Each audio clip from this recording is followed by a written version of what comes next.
Baik, terima kasih atas penjelasan dari teman-teman mengenai peran kepribadian seorang dai atau mubaligh terhadap aktivitas dakwah atau tabligh yang dilakukannya. Kita sepakati bersama bahwa tentu saja besar sekali peran atau pengaruhnya kepribadian seorang dai atau mubaligh terhadap aktivitas dakwah yang dilakukan, aktivitas tabligh yang dilakukan. Karena tadi kita sulit gitu ya untuk melepaskan kepribadian seseorang dari dirinya sendiri. Contoh misalnya saya mengatakan, ayo kita sama-sama melaksanakan sedekah, mari kita sama-sama rendah hati, tapi saya sombong, tetapi saya tidak bersedekah. Kira-kira orang yang saya ajak akan mengikuti atau tidak? Tidak, tentu saja. Karena apa? Karena dia akan mengatakan, wah bisa kabatur manehan lagi pang sombongna, manehan lagi pang peditna, merepet jahe, buntut kasiran dan sebagainya lah kayak gitu. Ya. Jadi kita sepakati bersama bahwa peran kepribadian seorang dai atau mubaligh itu sangat besar pengaruhnya terhadap aktivitas dakwah atau tabligh yang dilakukan.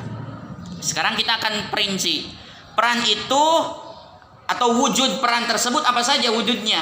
Wujud peran kepribadian seorang dai atau mubaligh terhadap dakwah atau tabligh yang dilakukannya. Yang pertama perannya yaitu memudahkan menjalankan strategi dakwah. Jadi kalau seseorang kepribadiannya baik, maka dalam menjalankan strategi dakwah untuk mencapai keberhasilan dakwah itu akan lebih mudah.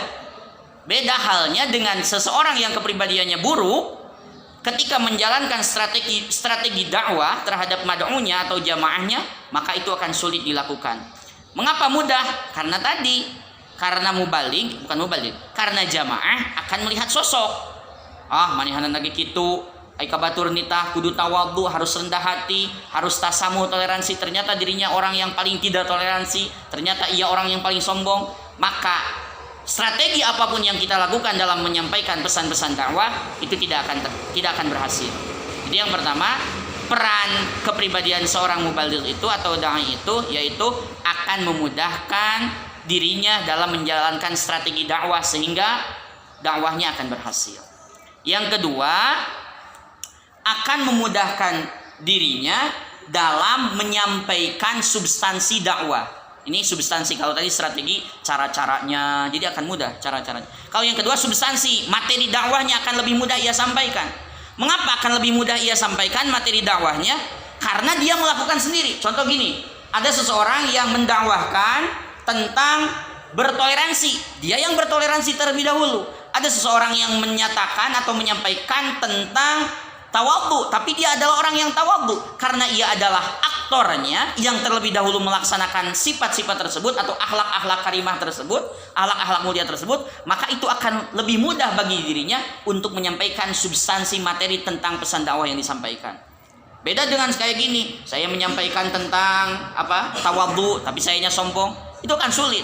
Jadi akan meraba-raba, da urang lagi di tawadhu. Jadi hanya akan mungkin beda ya, yang mengalaminya secara empiris beda dengan yang mengawang-awang. Sigana mah kieu yeuh lamun tawadhu teh gitu.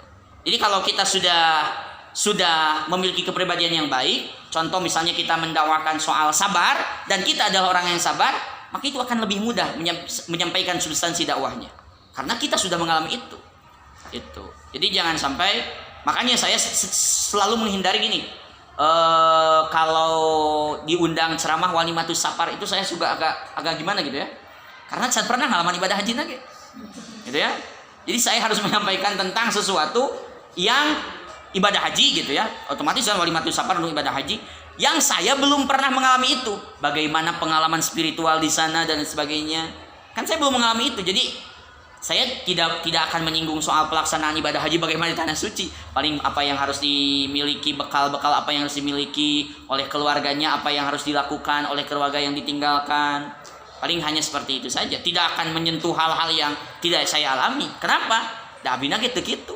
Saya pun belum pernah mengalami itu. Kayak gitu. Bisa dipahami? Jadi kalau yang pertama, perannya itu akan memudahkan dai atau mubaligh dalam menjalankan strategi dakwah. Jadi strateginya akan lancar karena dia sudah baik kepribadiannya. Tidak akan mungkin ada jamaah yang yang melontar hal-hal yang negatif. Lah bisa kabatur manihanana ge, mungkin gitu. Saya misalnya dakwah di waktu malam, urang teh kudu sholat subuh berjamaah kade. Subuh kaberangan kan pasti akan dicemooh. Meskipun pesan yang saya sampaikan benar, jadi strategi dakwah saya tidak berjalan. Kemudian yang kedua, substansi dakwah akan lebih mudah disampaikan karena kita sudah mengalaminya sendiri. Konten dakwah, materi dakwah yang kita sampaikan akan lebih mudah kita sampaikan, akan lebih kita jiwai karena kita sudah mengalaminya sendiri. Beda halnya dengan sesuatu yang abg karek maca, abg baru menyampaikan, belum mengamalkan, belum, ya akan sulit, akan tidak bisa dijiwai, tidak akan bisa dijiwai oleh kita. Yang ketiga, nah ini akan memudahkan memecahkan masalah dalam pesan dakwah yang disampaikan. Gini ya, contoh, kita teh menyampaikan pesan dakwah, Bapak Ibu urang teh kedah janten jalmi anu sabar. Jamaah sekalian, kita harus menjadi orang yang sabar. Tiba-tiba ada sesi pertanyaan, lalu kemudian ada mustami yang bertanya, Pak, cik abi teh terang perintah kudu sabar, tapi abi teh sulit sabar teh. Mungkin 1, 2 kali, 3 kali, 4 kali saya bisa bersabar, tapi untuk beberapa waktu kemudian kesabaran saya bisa hilang. Bagaimana cara memecahkan masalah ini? Bagaimana cara mengatasinya?